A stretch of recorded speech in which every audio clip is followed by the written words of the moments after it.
దేవునికి స్తోత్రము. ఈరోజు దేవుని వాగ్దానం. ఈరోజు మనం కీర్తనలు గ్రంథంలోని ఒక అద్భుతమైన వాక్యాన్ని చూడబోతున్నాం. అది మనకు కష్టాల్లో ధైర్యాన్ని ఇచ్చే వాక్యం. ఆ వాక్యం ఏమిటో తెలుసుకుందాం. కీర్తనలు 46:11. సైన్యములకధిపతియగు యెహోవా మనకు తోడైయున్నాడు, యాకోబు యొక్క దేవుడు మనకు ఆశ్రయమై ఉన్నాడు. సైన్యములకధిపతి అంటే సైన్యాలకు నాయకుడు అని అర్థం. దేవుడు యుద్ధంలో గెలిపించే శక్తివంతమైన నాయకుడని ఈ వాక్యం చెబుతోంది. తోడైయున్నాడు అంటే మన పక్కనే ఉన్నాడు, మనకు సహాయం చేస్తాడని అర్థం.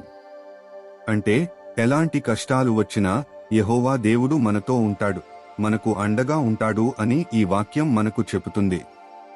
కామెంట్లో ఆమెన్ అని టైప్ చేయండి. మనం ఒక చిన్న కథతో దీన్ని మరింత బాగా అర్థం చేసుకుందాం.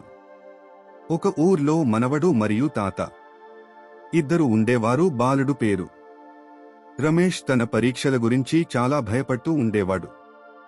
తాత బాలుడిని పిలిచి, ఎందుకు భయపడుతున్నావు అని అడగగా అతడు తాతకి చెప్పాడు. తాతగారు బైబిల్లోని కీర్తన గ్రంథం 46:11లోని వాక్యాన్ని చదువుతారు. యెహోవా మనతో ఉన్నాడు, రమేష్ భయపడకు అని చెబుతారు. రమేష్ యెహోవా తనతో ఉన్నాడని తెలుసుకుని ధైర్యంగా పరీక్షలకు సిద్ధపడతాడు. అలాగే సబ్స్క్రైబ్ చేసుకోండి.